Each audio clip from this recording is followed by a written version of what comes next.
We let them go where they wanted to go on the floor early, and as a result, they got lobs, they got drives to the baskets, they got too many things. So we got to get it figured out. He is Brian T. Smith. You can follow him on Twitter at @TribJazz. TribJazz. Boy, and he goes everywhere the Jazz go. You travel with him. You're at every game. And it's not really such a good gig right now. It's a great gig right now. I guess the gig's good, but the Jazz, to be quite honest, look awful. My job is better than the Jazz are right now. And there's so many things to talk about. I want to jump right into. You had tweeted out last night, and I don't want to put words in your tweet, but I believe it was Raja Bell had made a comment. Something to the effect of that the team just doesn't look like it knows what's going on right now. Very bold statement by a member of the team. Sure. What was your initial reaction when he first said that, other than, oh, yeah, you're right? Well, you know, I don't think Raja Bell in any way was going out on a limb or saying anything he shouldn't have, speaking out of turn. He wasn't condemning the coach. He wasn't condemning his teammates. He was condemning himself, the team, the Jazz as a whole. They just don't have it right now. I mean, offensively, they're not in sync. Defensively, they're an absolute mess. We're actually running an article in the Tribune on Friday looking at what's going wrong right now. It's only 2 games, but after 2 games, without question, the Jazz are one of the worst teams in the NBA. You know, one of the big problems, too, let's just start with the defense. Sure. As you mentioned, you look at yesterday against the Nuggets, the points in the paint, and 68 points in the paint, which is unbelievable. How crazy is that? The Jazz's first game against the Lakers, when they set a franchise low for the lowest points total in a season debut, which was 71. The Nuggets, 1 game later, score 3 less points than the Jazz scored overall in the paint. That's horrible. And then the other one was a points off turnovers, I think. I mean, those are 2. You kind of get back to the whole, you know, where Karl Malone would tell you, well, that means we're not hustling, we're not playing hard. You've got to be, I mean, clog up the middle if you have to. Does any of this have to do with that change in defensive philosophy that was talked so much about before the season, you know, about funneling players to the baseline rather than into the post? I mean, where do you put your finger on this? If they were playing good defense, then you could attribute it to the change in defensive philosophy. They're playing horrible defense right now, which Tyrone Corbin says, the team says, so they're not actually doing the changes. They're not actually adhering to the defensive philosophy of... So you're saying he's implemented this, but they're not following. That's exactly it. And so until the Jazz start playing decent defense, until their offense actually has a set system and a set rotation, you're going to see this. Now, it's only 2 games. It's not doom and gloom. This thing can change, but they have a lot of issues, and because of this lockout shortened season, no practice time. They don't practice today. Well, teams don't practice because they had 2 games back-to-back on the road. So NBA, well, maybe they should.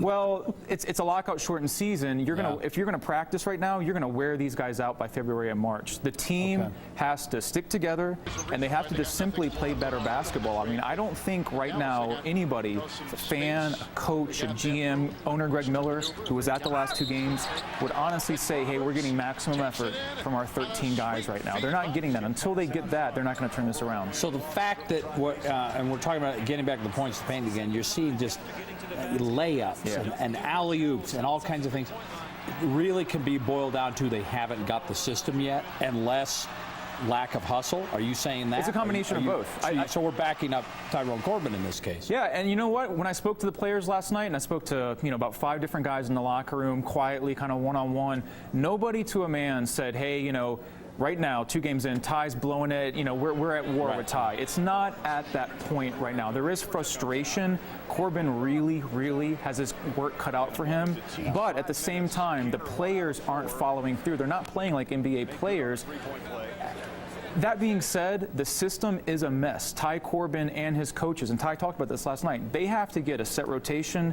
They have to get that offense clicking. It doesn't look like Jazz basketball right now. Well, let's talk a little bit about the offense right now, because I can't really find any one player. No, although the 3-point shooting yesterday I don't think was horrible. Is that right? Yeah, but it came in garbage time and a blowout, so it doesn't matter. But essentially, nobody really seems to. You kind of get the impression that maybe Al, a little bit, Jefferson, when he gets the ball, he wants to score. But everybody else I mean, they all just look kind of lost. They look completely Is the lost. offense that new? It's not that it's that new. They just don't have any cohesiveness. There's no chemistry. And when you insert Gordon Hayward and Derek Favors, 2 second-year players into that unit, with someone like Raja Bell, Devin Harris, Al Jefferson, you take Paul Millsap out, who ironically has been their best player the first 2 games. I saw that you'd mentioned that. There's just no cohesion to this team, and this is what Corbin has said. This is what C.J. Miles has said, and C.J. Miles may not be the most consistent player in the NBA, but he's kind of seen the Jazz evolve the last 5 to 6 years. He really does understand what happens when they're playing well, what happens when they're not playing well. The Jazz just aren't playing well, and there's no rhythm to this team right now, and some of that is the coaching, some of that's the playing, some of that's the system, but you put all that together, and it's just a very bad team right now. Jamal Tinsley comes in. He's been sick. Sure. Hadn't played much. Josh Howard, not much. Are these guys going to start chirping a little bit here? Should they be playing more? Where is their mindset? Because you're talking about veteran guys that are used to playing a lot. Well, Jamal Tinsley hasn't been in the league for a year. Jamal Tinsley didn't play in the NBA last year. Josh Howard played 18 games last year, so they don't really have anything to stand on and say, hey, I'm proven I should be playing right now. It's more importantly, to your point, it's going to be guys like, Gordon Hayward, Derek Favors, Enes Kanter, Alec Burks that I think you want to start to worry about, because if this continues, you have to look back. Post Darren Williams, this is a team that's starting for the first time in years. I mean, we're talking decades to kind of build a losing culture in the locker room, on the court. They can still turn this around. But once you start going down that path and you're not truly rebuilding, what does it really do to a Gordon Hayward and Enes Kanter or Derek Favors when they don't know what it's like to win? And you have guys like Al Jefferson and Devin Harris, who, if you look at their career, especially recently, they haven't won. So you don't have any true winners on this team right now. Kanter, by the way. I mean, there were times over the last few games where he looks like he's playing like he's 6'3". You know what I'm saying? I mean, he's not playing big. How do you fix that? I think a lot of that's coaching, and right now they don't have the time to do that. They had an accelerated training camp, they had an abbreviated preseason, so you can't really run these guys in practice. They have to pick it up on the fly. The big thing to me is until Ty Corbin figures out, okay, this is my starting 5, this is my 1 through 8, 1 through 9 rotation. I understand you want to go a little deep in the bench in a lockout shortened season, but until he locks that in, I don't think you're going to see anybody comfortable. Devin Harris has talked about, it would help him if he really got a rhythm going. It would help Al Jefferson. Right now, it's a lot of mix and match. Occasionally they go into the post. So this is almost like an extended preseason, these first few games, because they didn't have any other time. Yeah, but at the same time, it's the NBA. This is professional basketball. These guys are getting paid millions of dollars, so there are no excuses. It's just, it could get better. It hopefully will get better. It's just not very good at all right now. Okay, now as you keep pointing out, we're 2 games in, sure, to a 66-game season. But at this point, let me ask you, and maybe this is obvious, are they much worse than you thought, about what you thought they would be because they're young and there's not much time? Or maybe a little better than you thought, which I can't even imagine. No, that's a great question, actually. They are by far worse than I thought. Worse than even you thought. Oh, okay. Unquestionably, because now they played the 76ers at home. And by the way, that's not a bad. They just walloped Phoenix last night. The 76ers were in the playoffs last year. They're an athletic team. Doug Collins has done a really good job with that team, and they are a good counterpoint to the Jazz. They are much like the Jazz with, draft picks and some veterans, but they've all bought into the system. They have a set rotation. They're playing good basketball. They are the opposite of the Jazz. Now, if the Jazz turn this around and they get that rotation, you can start to develop these young guys.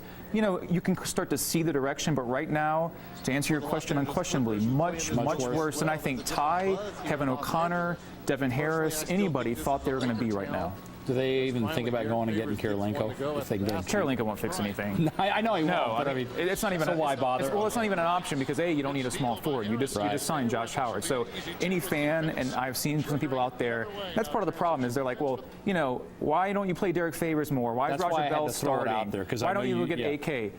I knew you'd be the voice of reason. Well, if you don't play NBA basketball, if you don't hustle, if you don't stick together as a team, it doesn't matter who you have. Andre Karolinko isn't LeBron James. He's not going to fix this thing. All right, Brian T., when is your timetable for them to fix this thing? They're 2 in. For the first time since I've been covering this team, we entered the season and it was very uncertain. It was very unpredictable. It could be good.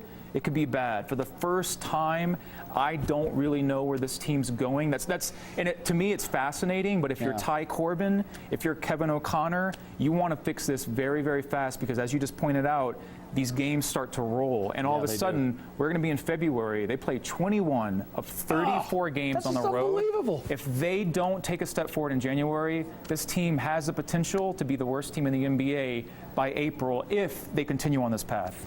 Well, you're going to be busy. You have a lot to do. Thanks a Ryan lot, T. man. Smith at TribJazz on Twitter.